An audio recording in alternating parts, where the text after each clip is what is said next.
Hi, and welcome to the Nurse's Brain. And the most common questions I get from student nurses, especially newly admitted student nurses, is how to understand the complex medical terminologies that we use in nursing practice, and why is it important, how to understand it. And people tend to worry a lot as to how to get to the goal of understanding these medical terminologies without the added stress that comes with the complexity. Let's find out.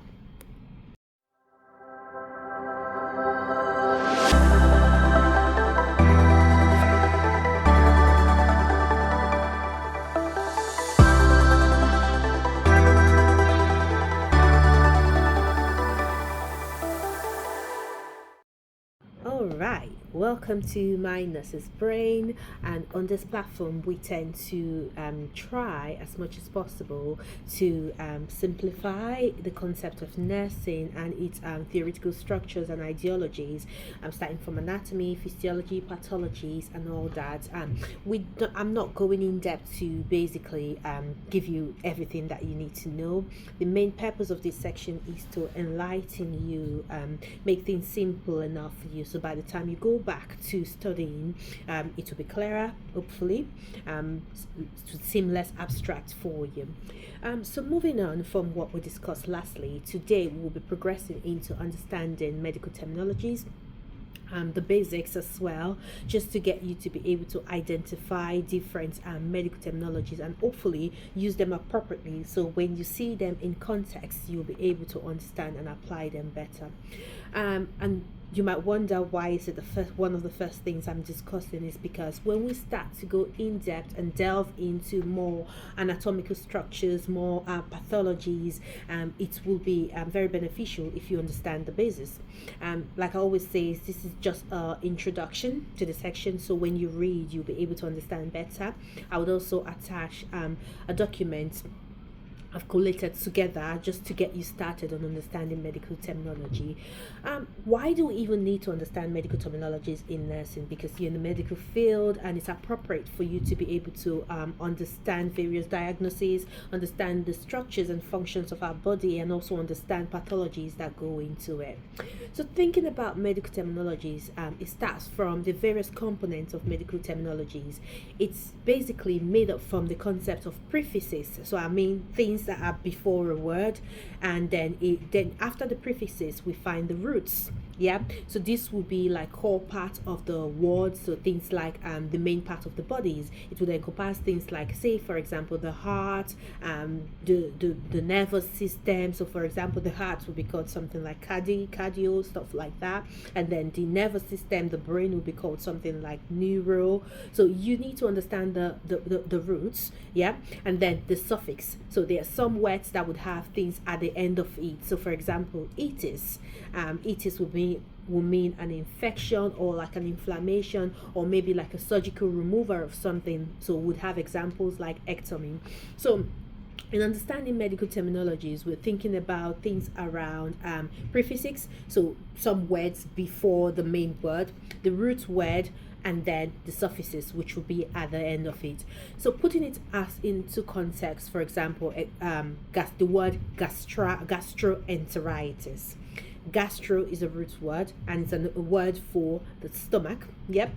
And then if we got like enteres, so the internal part of the intestine, for example, and then itis would be like inflammation. So gastro, stomach; enter, intestine; itis, inflammation. Putting it together, gastroenteritis, this will be inflammation or infection of like the stomach and the intestine. And examples of common prefixes, we have things like hypo, so this would mean below, or if there's a deficit of something. We've got things like hyper, which would be excessive of something or over of something. We've got things like brady, which would be slow.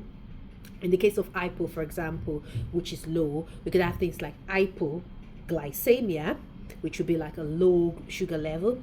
Hyperglycemia would be a high sugar level. Same as hypotension, hypotension and hypertension, so low and high blood pressure. The tension in there would be the root word, and then hyper would be the prefix. So if we have things like brady, that would be slow. Cardia would be a root word, so bradycardia would be a slow heart rate. Tachy would be high, and let's say things like cardia again would be heart. That's the root word. Bringing it together, that would be tachycardia. So if we talk about itis, for example, arthro would be things like the joints. That would be a root word for the joint. Itis, inflammation. Arthritis, inflammation of the joints. Ology would be things like a study. So that would be like, say, a suffix in this case. Ology, we know it's a study. Cardio is a root word. Cardiology means the study of the heart.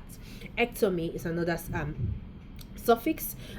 So let's say appendix, that's a root word. Appendectomy, removal of the appendix. So let's say emia, that's another suffix, and then another root word. And then anemia, again in this case, will be a situation where there is a low blood count. So it's about understanding the suffixes, the prefixes, and then the root word. If you understand the root word, then the suffix and the prefixes would not be a problem. So the other things to consider, things like abbreviations in medicine. So this is a whole lot of abbreviations. You would have the baseline ones, and then you would have ones that you would learn in the context of your learning. So things like BP for blood pressure, HR for heart rate, CXR for like chest x-ray, FBC for like full blood count, PRN for like when necessary. I have a whole list of things that you can then familiarize yourself, and then you learn as you go. I've got a couple of tips. One, try to break the words into several syllables or into several formats. So if you've got a word, for example, try to identify their roots, identify the prefix and the suffix, and then you'll be able to understand the words. You can use things like flashcards or apps as well, or as you go on placement, you identify things, you write them down, jot them down, so you can send to familiarize yourself with it. And you can practice with case studies as well. Group study is a very good one. So in general, what I'm trying to say to you, understanding terminology is not that hard, it's not that difficult. It's just about the context of you understanding the root or identifying the root words, the suffixes and the prefixes, and then you'll be able to figure out what it is about. So some examples divided into various systems of the body. For the cardiovascular system, for example, a root word would be cardi, that's the heart. Megaly is the suffix. Bringing them together, cardiomegaly, an enlarged heart. Brady is slow. Cardia is the root word. Bradycardia, a slow heart rate. Tachy is fast. Tachycardia, cardia is the root word. Tachycardia would be like a high heart rate. Yep. And then you've got things like stenosis, which means narrowing. Aortic, which is a root word in there. Aortic stenosis will be narrowing of the aorta. So things like hypertension, breaking it in syllables. Hyper, high, tension, pressure, hypertension, high blood pressure. So if you go in things like the respiratory system, for example, bronch would be the bronchus, itis would be an inflammation, bringing it together, bronchitis. Pneumonia, for example, pneumo means the lungs or hair. Yeah, so obviously if you got pneumo, that's the lungs, you're talking about the lung. Itis, inflammation. Pneumonitis, inflammation of the lungs. So if you've got things like say digestive system, for example, you've got like gastro is the stomach, itis, inflammation, gastritis would mean inflammation of the stomach. Hepat means liver, itis means inflammation, hepatitis would mean inflammation of the liver, hepatitis means inflammation of the liver, pardon me. Hepat means liver, megaly means enlarged, hepatomegaly would mean an enlarged liver. If you go on the nervous system, for example, we've got like say encephalitis, so encephalitis, for example, inflammation of the brain. So it's just you thinking about how you can deal with the main word, the root word, and then link it into like the prefixes or the suffixes. So another thing I would like to say is just be gentle on yourself. Don't be hard on yourself. You will learn it as time goes on. Just use things like your flashcard, jot things down when you come across a new word, and with time you'll be able to kind of understand what it is, and hopefully you'll be able to implement these words as we tend to progress with your anatomy and physiology and pathology. Then they don't seem like a jargon word anymore.